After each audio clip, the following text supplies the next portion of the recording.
Aurelija, pirmiausia, noriu jūsų paklausti, kad paaiškintumėt tiems, kurie visiškai nieko nesupranta, kas yra estetinis plombavimas. Manau, labai dažnai girdime apie estetinį plombavimą visose socialiniuose medijose, taip, bet pagrindinis dalykas, kad estetinis plombavimas yra minimaliausiai invazyvus būdas pagražinti šypseną. Tai atliekama plombų pagalba, būtent tam skirtų plombų pagalba, atstatoma prarasta anatomija, galbūt kartais pašviesinami dantis. O plombos skiriasi pati plomba? Koks yra skirtumas, na, tarkim, paprastos plombos ir estetinio plombavimo plombos? Plombos skiriasi savo savybėmis. Tai yra išpoliravimo savybė. Estetinės plombos turi išsipoliruoja iki itin blizgios. Taip, tartum tai atrodytų kaip natūralus danties emalis. Kitos savybės yra spalvinės. Jos būna labai skaidrios, matinės, jeigu reikia kažką užmaskuoti, gali būti naudojami dažai. Nuo mėlynos spalvos, kas atrodo neįtikėtina, iki gintarinės, nors pats dantis, efektas visas yra baltas gražus dantis, tačiau jisai atrodo natūraliai, taip kaip gamtos sukurta. Ir į plombą jūs patys odontologai dedat? Taip, yra dažoma mikro tam tikri niuansai. Gal taip sakyčiau, jeigu plombuojame priekinį dantį, tai tas apatinis trečdalis, ten yra didžiausias menas ir kūryba, nes ten yra daugiausiai anatominių struktūrų, spalvų, ko nėra, tarkim, prie kaklelio, nes ten yra plonas emalio sluoksnis ir per jį persišviečia tas vadinamas dentinas, ta opakiška, nepermatoma danties medžiaga. Tai čia kaip tapyba? Čia iš tiesų tai yra odontologijoje, tai yra tikrai labai daug meno ir fantazijos. Faktas, kad yra medicininės žinios ir tam tikri auksiniai standartai proporcijų, bet vis tiek tai yra labai individualu kiekvienam žmogui, tiek kiekvieno gydytojo braižas yra vis kitoks. O tai gal buvo priežastis, dėl ko pasirinkot būtent specializuotis estetinėme plombavime? Nes aš kiek žinau, nėra labai daug gydytojų, kurie būtent šioje srityje specializuojasi. Tiesa, kažkada man asistavo odontologijos studentė ir ji paklausė, kodėl aš nusprendžiau būtent, kada aš pasirinkau, kad estetinis plombavimas yra mano kryptis. Iš tiesų tai prasidėjo jau universitete, kuomet aš iš vyresnių kolegų, dėstytojų gavau pagirimų, kad aš galiu tai daryti. Kad man sekasi. Gerai spalvas maišo. Principe yra tiesos, bet galbūt tai buvo toks spyris, kad pradėti tai daryti ir iš tiesų aš iš karto po studijų pradėjau gilintis į tai ir jau dabar beveik 10 metų tai darau. Ir iš tiesų, kuo toliau, tuo labiau suprantu.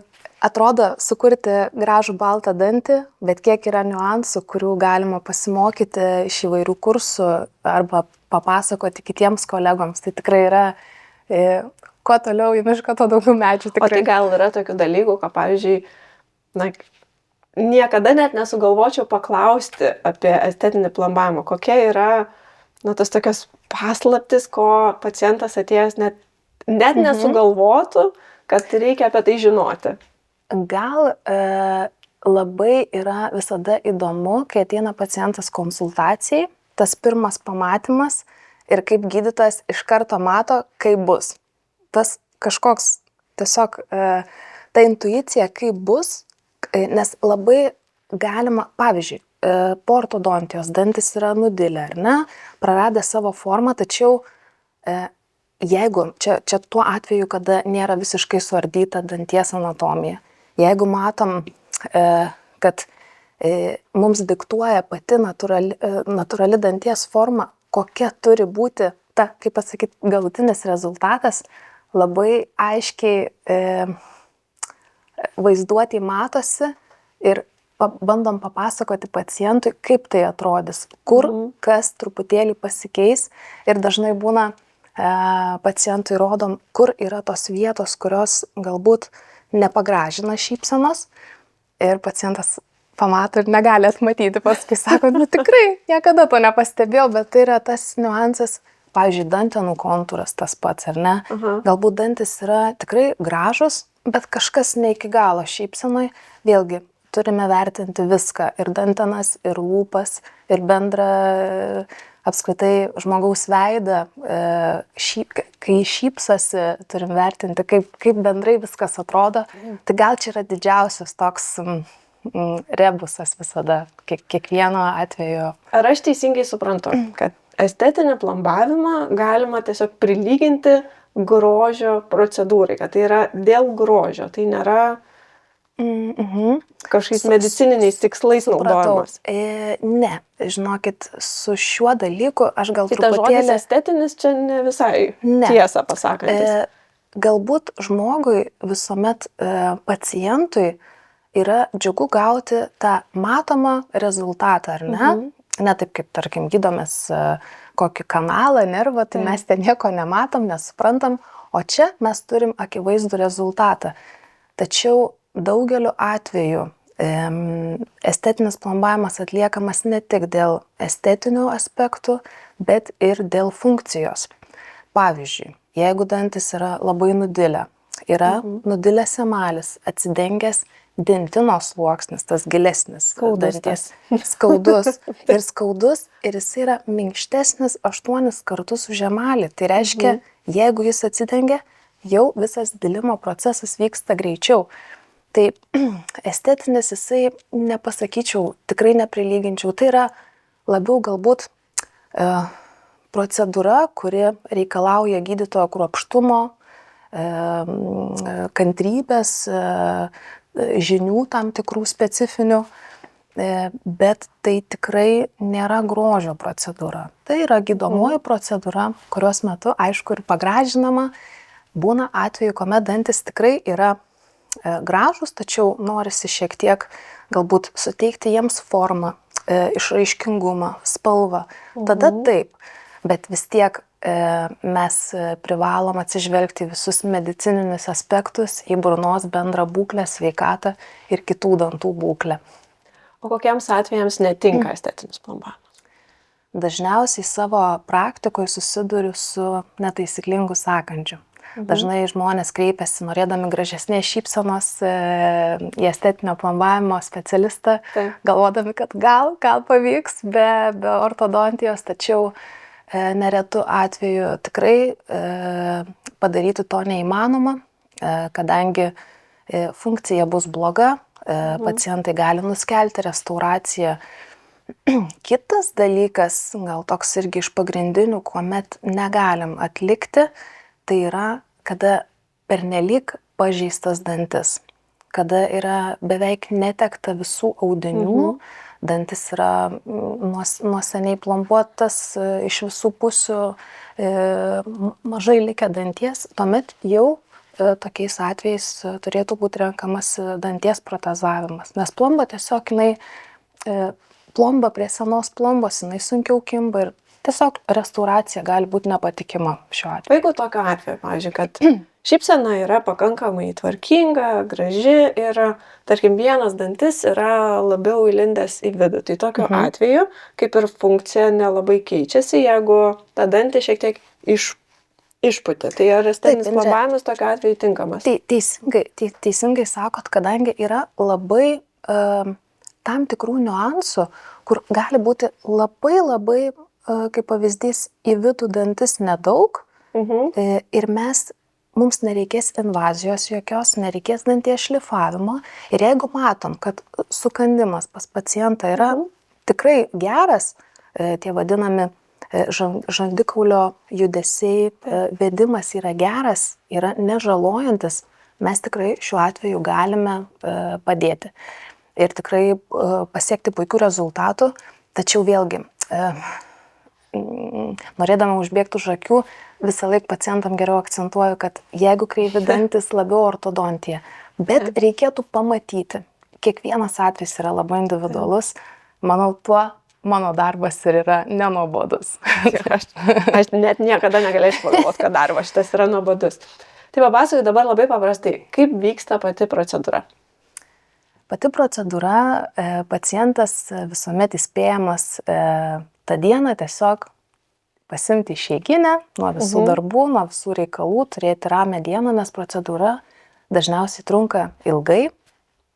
Nes dažniausiai ne vienas dantis yra. Nes dažniausiai ne vienas dantis tam, kad atstatyti ir spalvą, ir funkciją, kad vėlgi, jeigu atstatysim nudilusias iltis ir paleisim žmogų, jis nebus labai patenkintas. Turi būti viskas atlikta iki galo, spalvos, sluoksniavimai, plombų, tuomet geriausias rezultatas yra.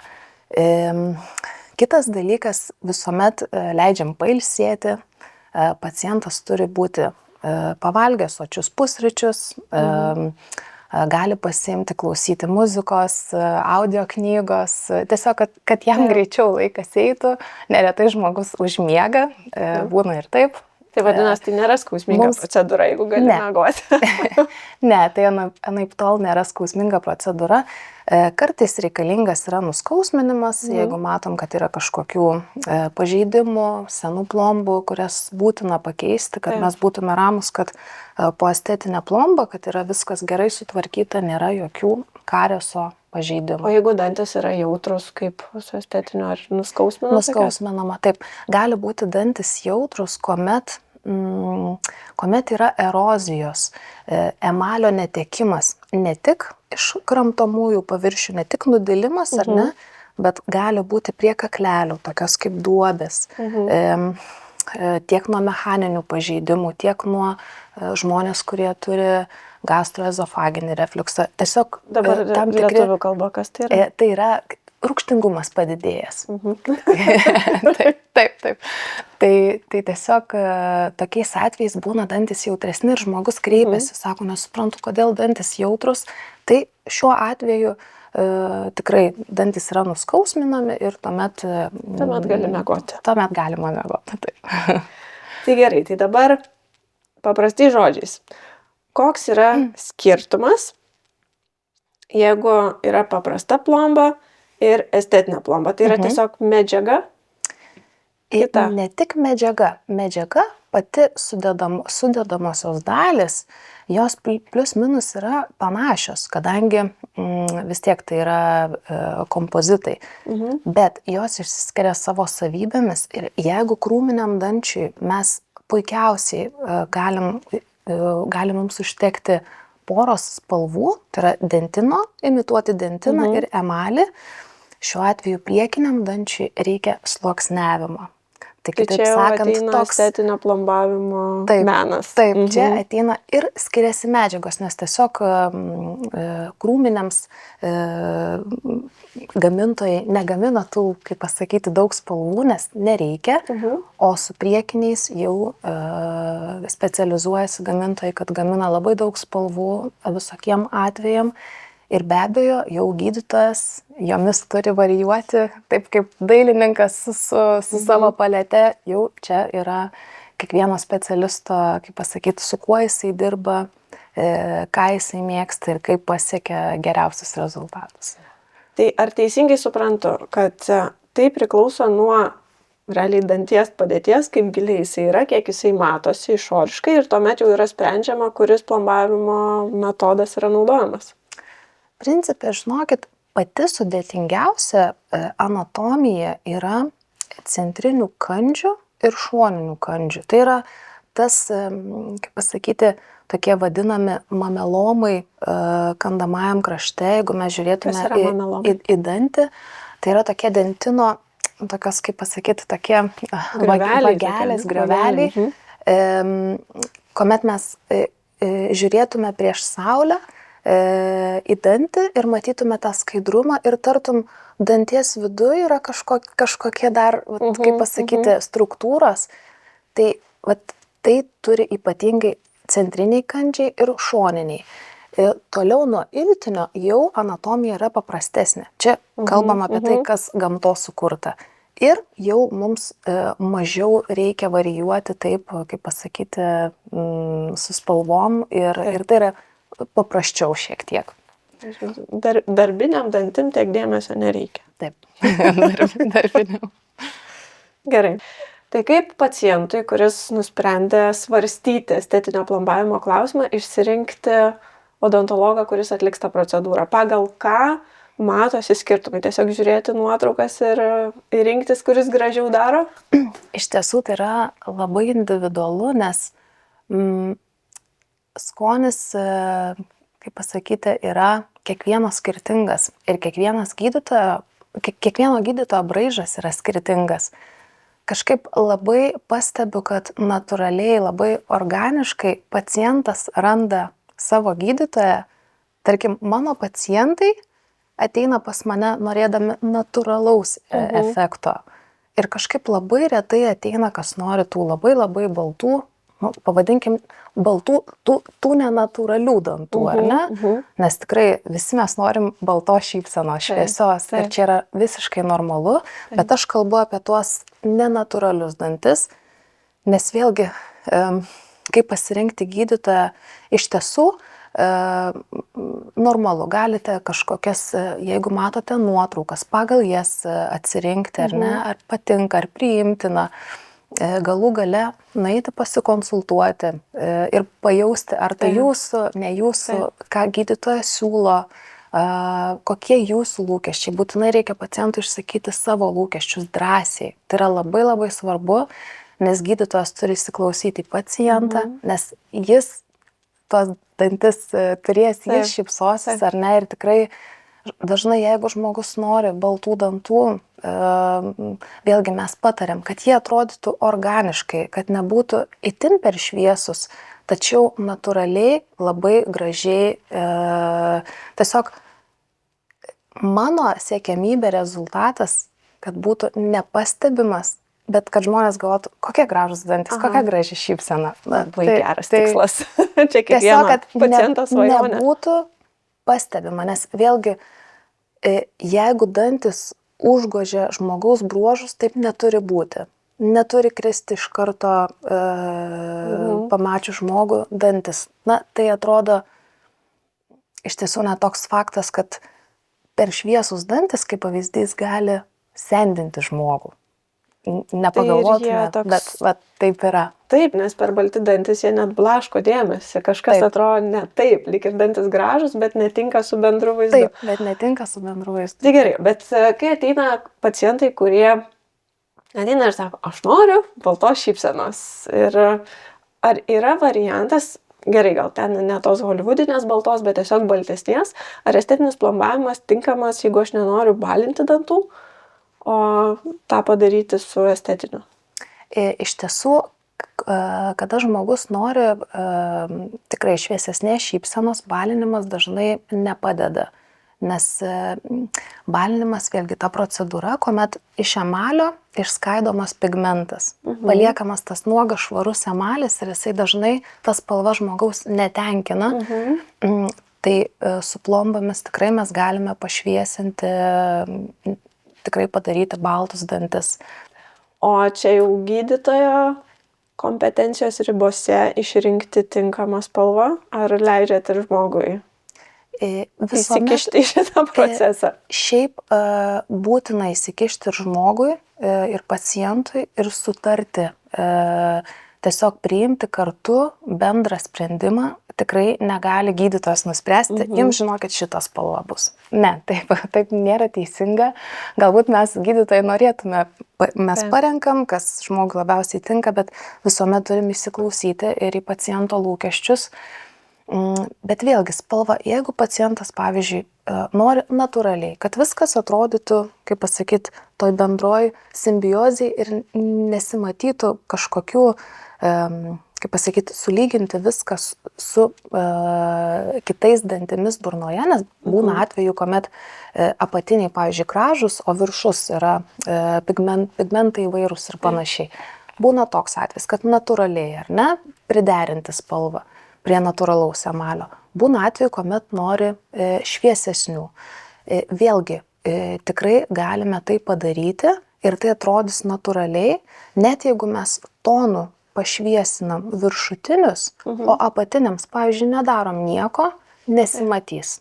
Nes vėlgi viršutinis žandikaulis meta šešėlį ant apačios ir nesiskiria. Jau jeigu mes kalbėtume, kad šviesinam viršų daugiau, kažką reikėtų daryti su apatiniais. Tai vėlgi sprendžiam, kalbam su pacientu, ar verta, ar norisi. Šiek tiek būna vizito metu pamaketuojam ant danties, kaip ta spalva būtų, bet turim priimti bendrai kartu tą sprendimą. Nes dar viena dalis yra, kuri nuolat nedirbant, tai iš paciento perspektyvos, danties spalva yra dažniausiai rodoma ant vieno danties ir sunku įvertinti, kaip atrodys pilna burna tos spalvos dantų. Taip. Tai ar ne dažnai turbūt tenka susidurti, tai čia ir klausimas jums, ar dažnai tenka susidurti, kai pridėjus vieną dantį ar pabandžius padaryti vieną dantį, žmogus sako, ne, aš noriu vis tiek baltesnių. Nors jūs žinot, kad kai susidės visi, tas baltumas bus ryškesnis. Būna, žinokit, mūsų darbe ko tik nebūna, būna visko. Bet vėlgi, mes esam gydytojai, mes išmanom tą darbą ir mes žinom, koks rezultatas bus, nes jeigu mes, tarkim, siūlome tą jau maksimaliai baltą spalvą, kuri žmogui tiktų, ir jeigu mes padarysime tą šviesesnę, kur sako, šita man atrodo, man gerai būtų, žinokit, tokių atvejų atliktų kitose klinikose aš perdarinėjau paskui, nes žmogus sako, tikrai nenatūraliai, man sako, per baltą, tiesiog labai, tai yra tas niuansas spalva, kalbant apie spalvą, kur reikia labai gerai su pacientu aptarti konsultacijos metu, tai yra labai svarbu. Taip. Žinot, ką pagavau jūsų atsakymą? Kad jeigu netenkina rezultatas, tai lyg ir natūraliai aš einu į kitą kliniką pas kitą specialistą. Bet kodėl tas pats specialistas negali tvarkyti jau sukurtą rezultatą, jeigu jis tikrai netenkina? Kaip tada? Šiaip privalo tvarkyti gydytojas, kuris atliko estetinį plombavimą. Tikrai reikia pasitikėti savo gydytoju ir ateiti pasakyti, tiesiog paskambinti, pasakyti, kad galbūt norėčiau vienaip kitaip bendrauti, kreiptis pas tą gydytoją tikrai ir jisai, manau, mielai padės ir išspręs visos problemos tikrai. Tai dabar pakalbėkime apie dantų pavaškavimą. Kas tai yra? Nes labai įdomiai skamba pavadinimas. Pavaškavimas. Taip, tai visų pirma, nuo žodžio pavaškavimas, taip, tai yra pavaškuojami dantys. Kažkur naudojamas vaškas. Taip. Tai kur? Šiuo atveju dantų pavaškavimas yra atliekamas žmonėms, kuriems nudilę dantis ir nudilę generalizuotai visi dantis dažniausiai. Ir tai atsitinka dažniausiai nuo to bruksizmo, dantų grėžimo. Taip, teisingai. Tokiu atveju būna nuimami atspaudai, tiesiog paprasta procedūra ir dantų technikas jau laboratorijoje jis atstato prarastą danties anatomiją vašku. Ant, tarkim, paciento gipsinių dantų modelių atstato, ne? O mes gydytojai visą tą informaciją pernešame į burną. Tai iš to padarot plombas. Taip, iš to, kas yra pavaškuota, padarom plombas. Taip, atstatom, kitaip tariant, nudilimus. Kodėl yra vaškuojama, kodėl mes negalim be pavaškavimo, kadangi tai yra didelė apimtis, tam tiesiog, kad būtų geri kontaktai, visa ta vadinama okliuzija, visi dantis kontaktuotų tolygiai, nebūtų taip, kad vienas apkraunamas daugiau, kitas mažiau, tai yra negerai, o dantų technikas tiesiog turi tokius artikuliatorius ir jisai ten žiūri, kur truputį vaško pridėti, kur atimt, ko mes negalėtume burnoje daryti, nes vis tiek dantis bijo drėgmės ir mes negalėtume eigoje sakyti pacientui sukandam, tada vėl paplombuojam, sukandam. Taip negalima, todėl pavaškavimas tikrai gelbėja mus kasdieniai praktikoje. Iš kitos pusės čia ir skamba kaip kankinimo mechanizmas. Jeigu gydytojas pats kurtų plombą realiu laiku, čia atrodo kaip neįmanoma misija. Ir yra neįmanoma. Tai kokiais atvejais apart nudilusių dantų dar gali būti naudojamas šitas metodas? Ar čia tik nudilusių dantų atstatymui? Šiaip, žinokit, praktiškai nudilusių dantų atstatymų, nebent tai būna vėlgi labai netipiniai atvejai, kuomet nudilimas galbūt nėra didelis, bet yra sąkandžio anomalijos, ortognatija pacientui, Kas yra vėlgi ortognatija? ortognatija, kuomet reikia žandikaulio operaciją daryti ir šiek tiek reikia stabilizuoti sukandimą tam tikroj padėtį. Čia jau gydytojai ortodontai kartais tą dalyką paprašo padaryti, bet čia yra išskirtiniai atvejai, dažniausiai tai yra dantų nudilimų atstatymai. Taip. O kaip apsaugoti atstatytus dantis? Tai jau tada pasirašai sutartį su savimi, kad kiekvieną naktį nešiosi kapą. Nes Iš tikrųjų tai taip. Nes kitu atveju vėl nudils lygiai taip pat. Apskritai, šiai dienai labai daug pacientų yra bruksistai.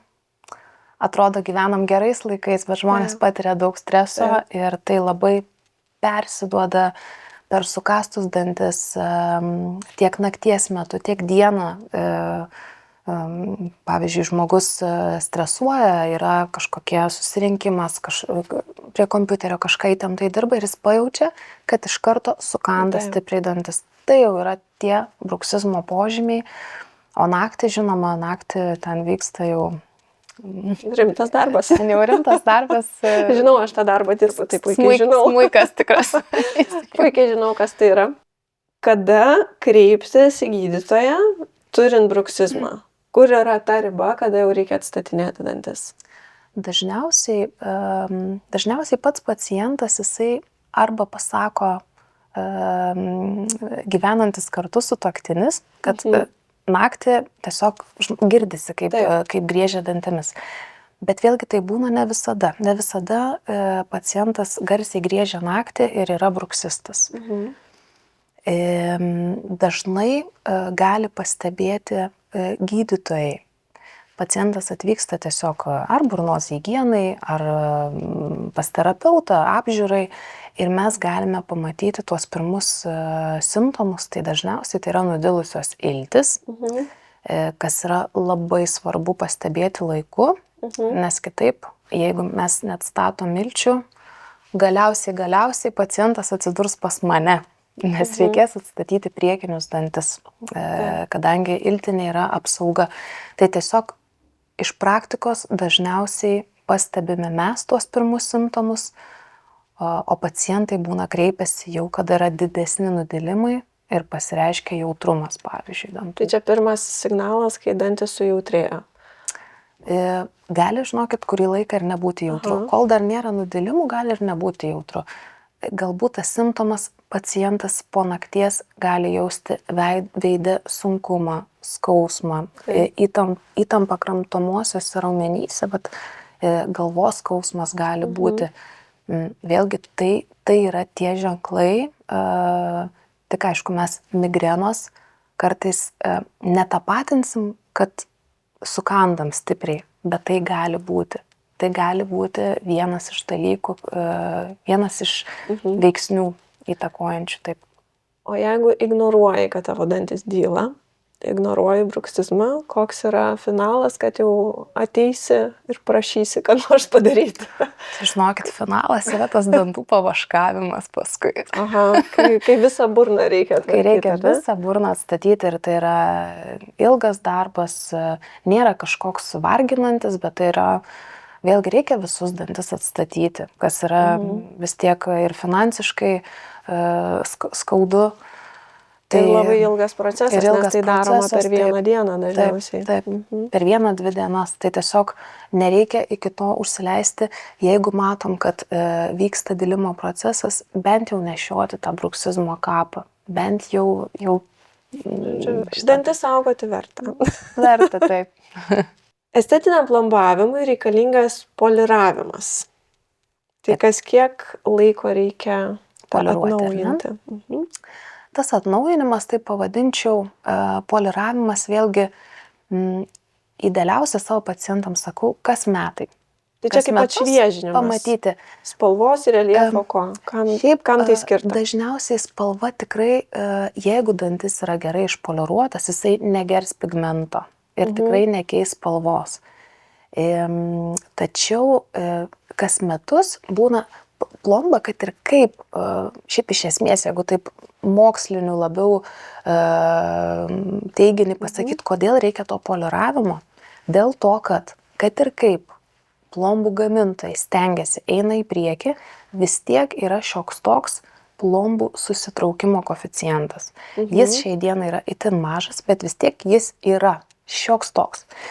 Ir kuomet ateina pacientas, tarkim, kas metus, mes galim prižiūrėti tiesiog tą darbą, ar viskas yra tvarkoj, ar nėra kažkokio mikrokraštelio, kur pacientas dar visiškai nematys plika akim, viskas tvarkoj. Bet jeigu mes neįsim poliravimui 1, 2, 3 metai, jau pacientas gali kreiptis, kad tiesiog kažkoks gal truputį pigmentas, kas nėra, vėlgi yra labai lengvai sutvarkoma. Man tuo kompozitai plombos ir patinka, kad labai lengva padaryti pataisas, lengva manipuliuoti tą medžiagą. Skamba labai gerai.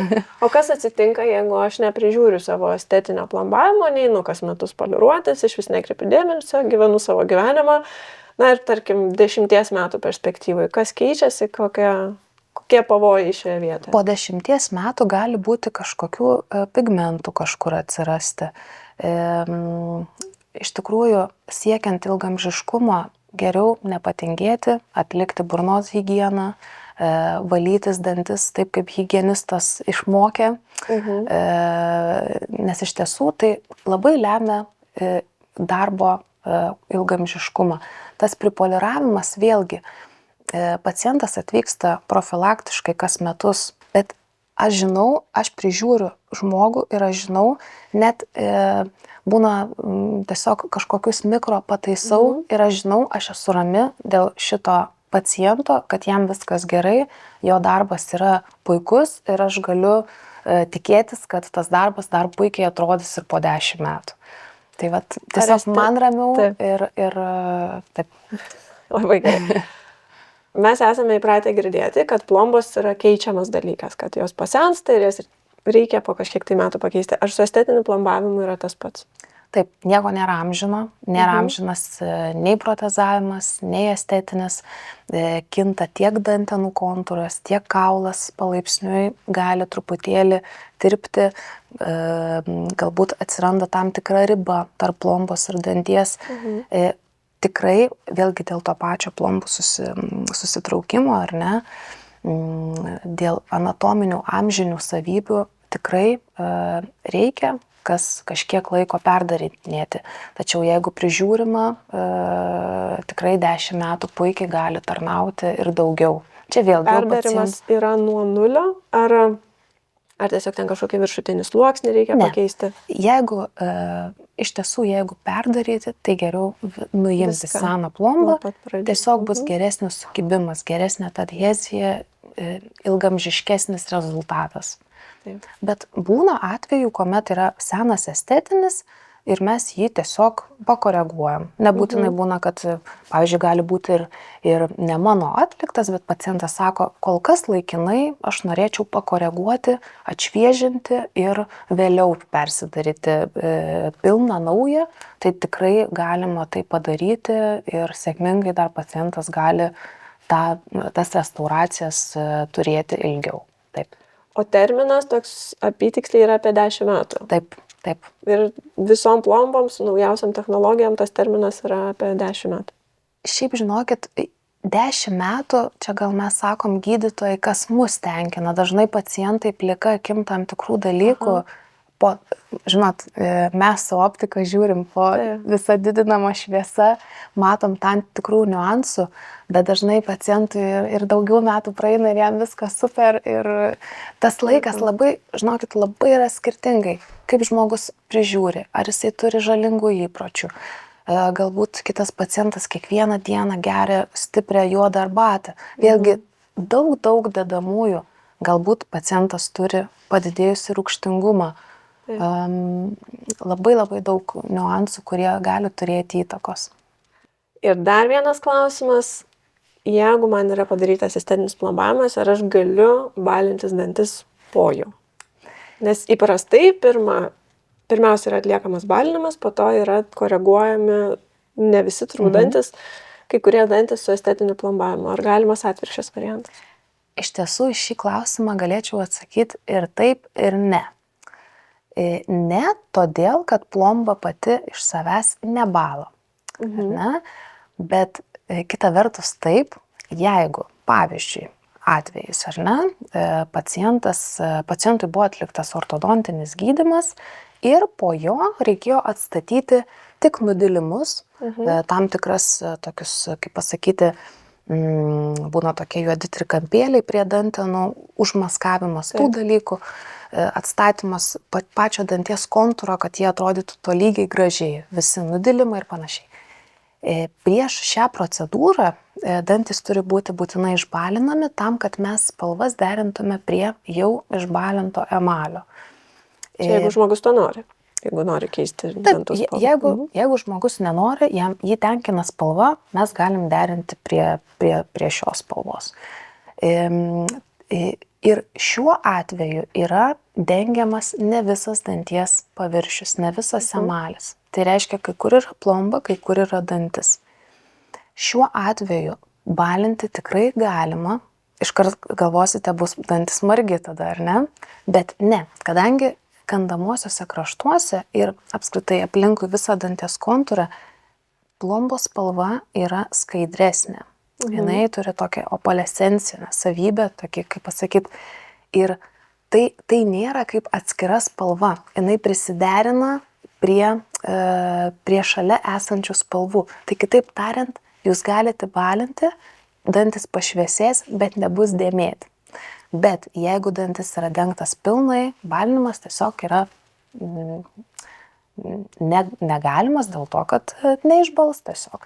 Dažnu atveju, pavyzdžiui, būna atliktas viršutinių dantų plombavimas, pilnas dengimas, apatinių ne. Apatiniai buvo prieš tai balinti ir, tarkim, bėgant laikui matom, kad vis tik tuos apatinius norim pabalinti, bet viršaus mes nebalinam, nebent tuos dantis, kurie yra nepadengti plombomis. Taip. O jeigu yra toks variantas, kad didžioji dalis dantų priekyje, kurie matosi, yra natūralūs ir, tarkim, 2 yra plombuoti estetiniu plombavimu ir po kurio laiko natūralūs dantis šiek tiek patamsėja. Juos jau tą balinimą reikia atšviežinti. Tai tokiu atveju taip pat tinkamas variantas. Taip, tinkamas. Gerai. O ar balinimo medžiagos kažkaip kenkia estetiniai plombai? Ne. Niekaip neveikia. Žodžiu, aš nesugadinsiu savo plombos, jeigu uždėsiu balinimo. Ne, čia viskas nesusiję, viskas tvarkoja. Taip, gali būti ramus.